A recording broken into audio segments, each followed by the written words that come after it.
And then we have the story here of Cush begat Nimrod. He became a mighty one in the earth. And mighty, actually, what this man wanted, he wanted to become, if you please, the ruler of a great world empire. That's exactly what the man was interested in. He wanted to become a great world ruler. And we find that he attempted to do it. We are told here he was a mighty hunter before the Lord. Wherefore it said, even as Nimrod, the mighty hunter before the Lord. And he's not a wild game hunter.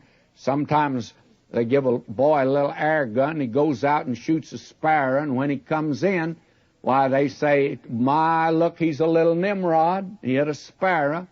But actually, Nimrod wasn't shooting sparrows or hunting wild game in Africa. He was a hunter of men's souls. That's the thought here. Wherefore it said, even as Nimrod, the mighty hunter before the Lord. And the beginning of his kingdom was Babel and Erech and Akkad and Calneh in the land of Shinar, those great cities that were there. He's the founder of them.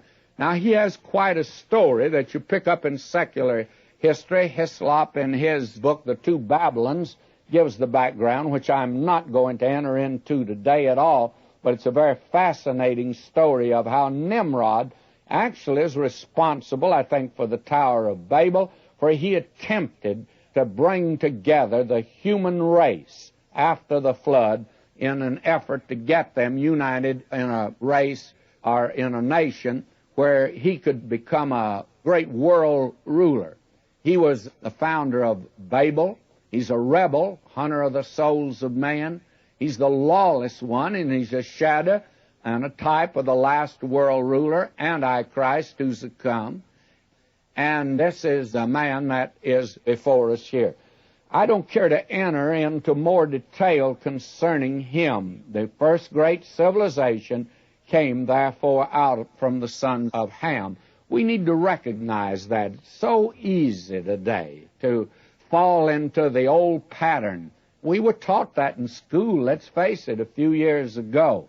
Now, the black man today is wanting more study given of his race. I don't blame him. I don't think probably he's been given an opportunity in the past couple hundred years. But if you want to know the story of the black man, the story of his beginning, he just happened to head up the two great civilizations, the first two that appeared on this earth. They were sons of Ham. And that's important to see. Nimrod was a son of Ham. And then we are told, as we go on down in this, and I'm not going to attempt to develop that line at all, but in verse 21 we are told, unto Shem. Now we're given the line that's going to lead to Abraham and then to the nation Israel and to the coming of Christ into the world. This is the pattern of the Holy Spirit. He gives the rejected line first, he drops it, then he picks up the other. Now we're going to follow this line, which is a very important thing to note. And God is bidding goodbye to the rest of humanity for the time being, because he's coming back after them later on. Safer in his book, and I want to quote him now. This is one of the most remarkable statements concerning the 10th chapter of Genesis. Let me read it. The 10th chapter of Genesis is a very remarkable chapter. Before God leaves, as it were, the nations to themselves and begins to deal with Israel, his chosen people from Abraham downward, he takes a loving farewell of all the nations of the earth, as much as to say, I'm leaving you for a while, but I love you.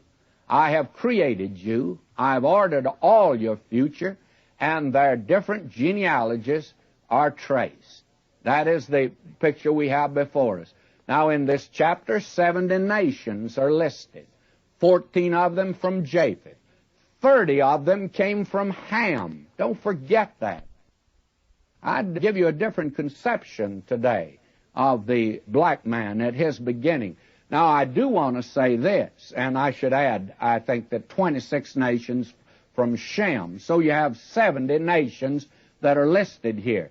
It would seem to me that God has done this. Why has the white man in our day been so prominent? Well, I'll tell you why. Because at the beginning, it was the black man, the colored races. Then you have the sons of Shem.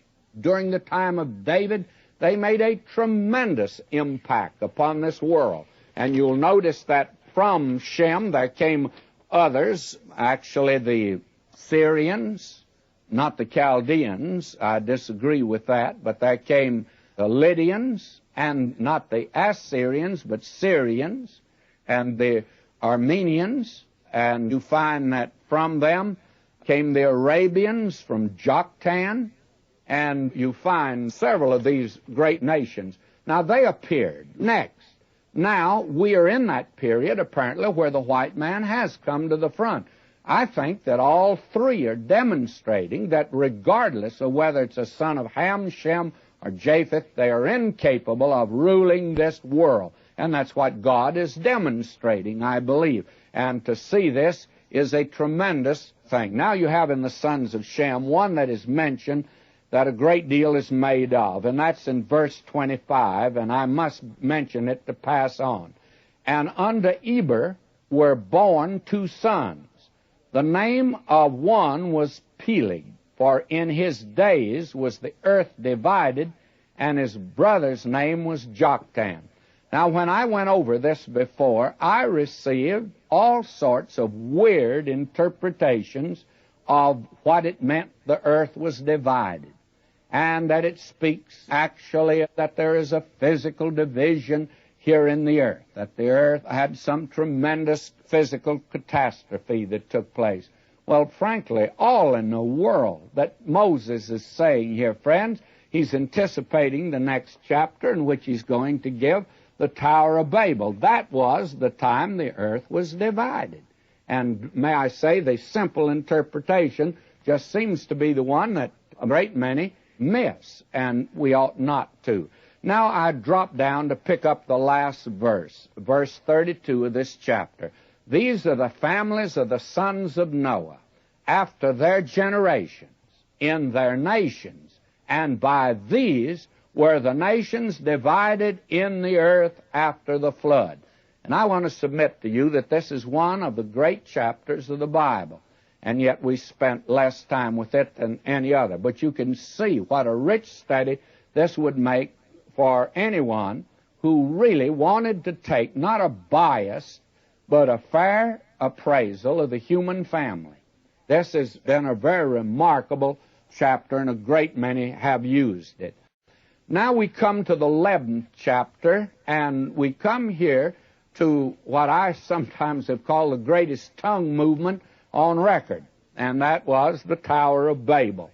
Now let's move down in this, because I won't get very far, but I will get a little ways. And the whole earth was of one language and of one speech.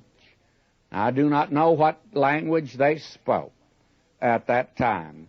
A friend of mine, a fellow Texan, a preacher in Texas, he told me, he said, you and I probably are the only two that really know what they spoke before the Tower of Babel, and that was Texan. Well, I'll be honest with you, since then I've come to the conclusion it could have been something else. But what the language was, I don't know. And I believe whatever that language was will be the language that will be spoken in heaven. I think it's going to be a much better language than we have today. They'll have better nouns and verbs and adverbs and adjectives. Now, will you notice? And the whole earth was of one language and of one speech. And it came to pass as they journeyed from the east, apparently man was moving toward the west, that they found a plain in the land of Shinar, and they dwelt there. Now that is in the Tigris-Euphrates valley. And they said one to another, go to, let us make brick, and burn them thoroughly. And they had brick for stone, and slime had they for mortar. Well, down in that area, there's no stone, and so they made brick. And that in and of itself reveals something about the building. It's not, shall I say, a sort of a phony building. Well, according to that, then, practically all the buildings in our cities today are that way, made of brick, and that's the type of building material, I guess, that's more popular than any other kind today. And yet, the brick was used there because of the practicality of it. It was